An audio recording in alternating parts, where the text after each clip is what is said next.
Good afternoon, everybody. It's Joy with Fine Rest, and I have some interesting news. After just starting this YouTube channel about finding rest and about walking in rest, regardless of the chaos going on around you and everything ensuing and the tempest raging, and we talked about boats, and even in the short that I did afterwards, the Lord gave me was so beautiful, and that I was so thankful that He didn't climb in the boat with me and with us to comfort us. He calls us out of the boat to challenge us and to make us stronger, encourage us, give us more courage. And so while I was trying to be brave and learning how to walk in the chaos that I already had, got a call yesterday. My father had been rushed to the emergency room, and next day still really don't know what's happened. He's has some nerve damage. Not gonna every time I say damage, I put it in quotes because I'm not claiming that. There is a nerve issue, some nerve issues. The cranial nerves have been altered in some way, and so they're trying to do another MRI scan with contrast to hopefully determine what's going on. Interesting thing, and I kind of glaze over that because that's not really the issue. The issue is he is at a pinnacle spiritually. He is doing all sorts of amazing things, has seen miracles happen left and right with these intercessory groups that he's in. And for those of you who may not know, intercession is when you are standing in the gap for other people.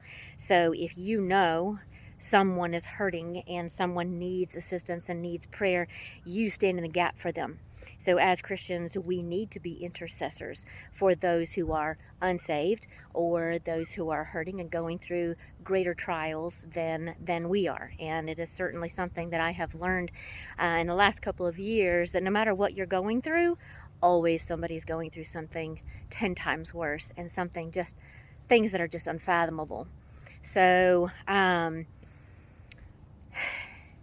because he's at that pinnacle, and because I am finally in a place, or that I feel I am in a place, that I'm being obedient, and I'm stepping out in faith, wham, right in the face. I'm going to challenge that. I'm going to challenge you to be stronger than you ever thought you could be. I'm going to challenge you to love in greater ways, to pray harder than you've ever prayed. And that because I was trying not to lose it. We just lost my mother. And I say lost. You say such interesting paradigms when you lose family. I didn't lose her.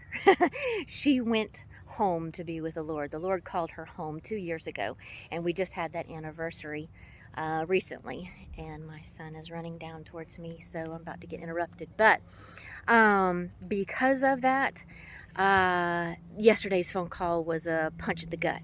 Now, the encouraging side of all of that is that I can recognize now that the enemy wants us to blow up, wants us to lose it, wants us to... You gonna be in my video? Say hi.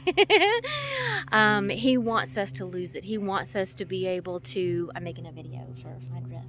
Oh, I can barely see anything. I thought you were on a video call because of the sun. No.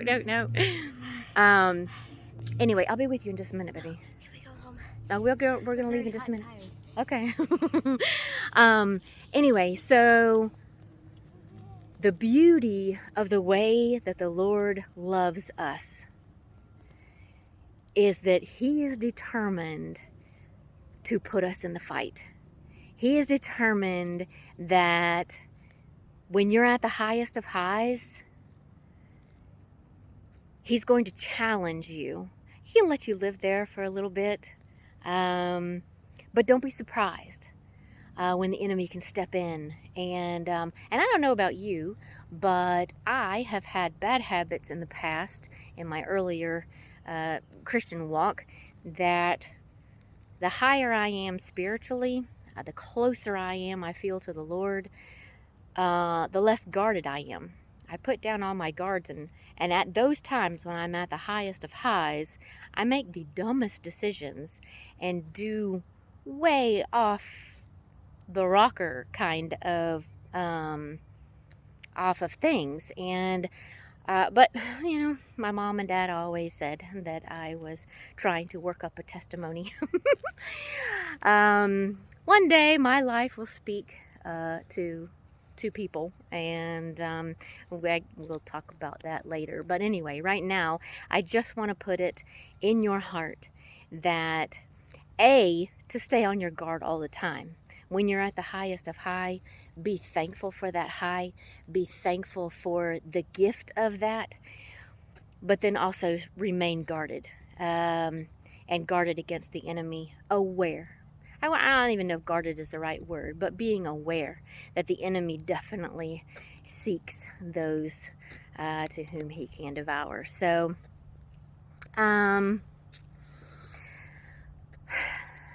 so pray with me about my dad, and I will pray with you. And please leave comments. Please let me know where you are in your spiritual journey, and give me testimony. Honestly, right now, the testimonies of others and the miracles that you've seen, and the wonderful joy that you possibly are going through, or how he's bringing you through difficult times, all of those testimonies would mean a lot to me. So if you wanted to add those, that would be fantastic. But in the meantime, what I've been doing over probably the last 12 hours is I've started to generate some righteous indignation towards the enemy for attacking my family, for attacking my dad, for attacking me, for attacking just my family. And so what I absolutely know 100%, is that the gates of hell will never prevail against us. So if it's not going to prevail, that means that I have to storm the castle. So I'm about to storm the gates. I hope you storm them with me, and storm your own as well, and we'll be rocking those gates together, because the enemy does not win, and we will not let him have that victory. So God bless you, and I can't wait till actually some of the outlines and some of the other things that the Lord has given me to share with you guys actually comes to fruition. But things just, the Lord just keeps laying all these things out. So finding rest and learning how to walk in rest. So I'm just going to throw in a little bit of a hiccup and a stumbling block, and see what you do with that. So I'm going to blaze through it. That's what I'm going to do, and I'm going to storm the gates of hell for my daddy. And I am going to seek miracles for him. So, God bless you all. Bye.